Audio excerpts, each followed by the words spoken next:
By Matt's count, he and his family had lived in 9 states in his 12 years on Earth. Both of his parents were in the military, but this recent move was for his mom's job, commanding an Army National Guard base. Who knew how long they'd be here? His phone dinged again. He couldn't help but grin. His family knew him well.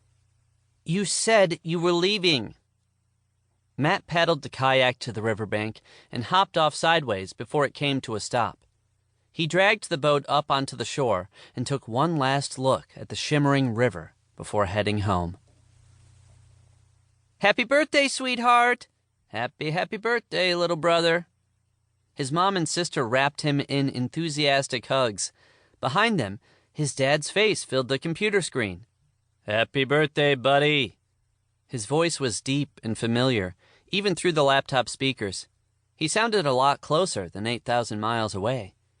Matt waved at him, and his dad waved back. Matt and Bridget both had their dad's straight, dark brown hair, though Matt wore his a little shaggy instead of in a crew cut, like his dad. Both kids had their mom's lanky frame instead of their dad's barrel-chested stockiness, but Matt had gotten his dad's piercing blue eyes, which Bridget constantly told him she should have gotten instead of him. At the moment, the blue eyes on the computer screen looked red-rimmed, with dark circles underneath. Matt's dad was in his fatigues, and he hadn't shaved in a day or 2. Matt guessed that he must have just come back from patrol. "What time is it there?" Matt asked, walking over to the laptop. His dad checked his watch. 100 hours. "Oof, sorry to keep you up, Dad." His dad grinned. "I wouldn't miss this, Matto." "Blow out the candles, honey," his mom said, leading him toward the kitchen island. Matt's birthday cake was tilting sharply to one side. He'd just opened his mouth to make a joke about his sister's baking skills when she elbowed him in the ribs. "Don't say a word." Bridget shot him serious side-eye. At 17, she could silence him with one look, even though she and Matt were almost the same height now. He'd already grown an inch in the weeks since they'd arrived in Nevada. "Save me a piece of that cake, would you, Matt?" his dad said through the computer. "Shouldn't be a problem," Matt said, poking at it with the tip of a knife. "It looks like it's carbonized already." He turned to Bridget. Sure, the cake is amazing." "You're so welcome," Bridget said. "Oh, wait, you didn't actually say thank you, though, did you?" "Thank you." Matt put down the knife and punched her lightly in the shoulder. She pinched him in return. "Really, thanks, guys." He meant it this time. "This is awesome." "You're welcome, honey."